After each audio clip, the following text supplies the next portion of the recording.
మా ఏమైంది? ఏం లేదు కావ్య, ఎందుకు ఏడుస్తా ఉండవు? ఏం లేదు మా, పర్వాలేదు. చెప్తేనే కదా తెలిసింది. ఏమైంది? డాడీ ఏమైనా అన్నాడా? ఇంకేమైనా అయిందో చెప్పు. మొన్న మీ అత్త వచ్చింది కదా, మొన్న మనం అందరూ ఊరికి పోతుంది తానే. మీరందరూ చెరుకు చెనిక్కాయలు అంతా తిన్నారు. నాకు నచ్చదు, నీకు తెలుసు నేను తినలేదు. అందరికి వచ్చి ఏం చెప్తావు తెలిసిన, ఆమె పెద్ద హైఫై ఊర్లో వచ్చి చెనిక్కాయలు చెరుకులు నాకు వద్దు అని బిల్డప్ కొట్టింది. అవును, నీకు అది తింటే ఎలర్జీ కదా, డాక్టర్ తినకూడదు అన్నారు కదా. అంత అందరికి వచ్చి చెప్పింది కావ్య. శిల్ప ఆంటీ ఫోన్ చేసి నన్ను అడుగుతా ఉంది. నువ్వు ఆంటీకి చెప్పేకేమి నాకు ఎలర్జీ అందుకే తినలేదని. అయినా అత్త ఎందుకు అందరికి ఫోన్ చేసి చెప్పాలి? నేను ఏమీ మాట్లాడలేదు. నువ్వు మాల్కి ఏమైనా పోయింటివా కావ్య పోయిన వారము? నీకు చెప్పేసి కదా పోయింది.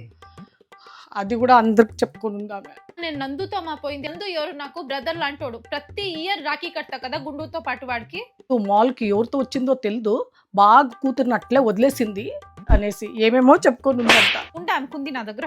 వద్దు కవ్య, వద్దు ప్లీజ్ వద్దు. ఊరికే డాడీకి తెలిస్తే మళ్ళీ తొందర అయిపోతుంది. వద్దు, నా పైన ఒట్టు నీకు నిజంగా చెప్తా ఉన్నాను.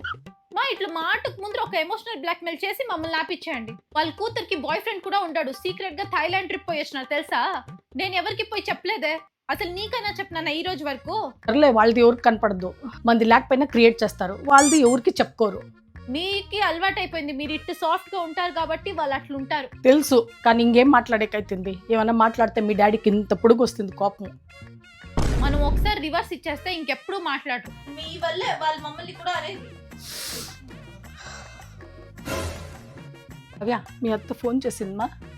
మా ఫస్ట్ ఆ మొబైల్ ఎత్తి మొత్తం ఆమెని బ్లాక్ చేసే, వాళ్ళ ఫ్యామిలీ అందరినీ బ్లాక్ చేసే.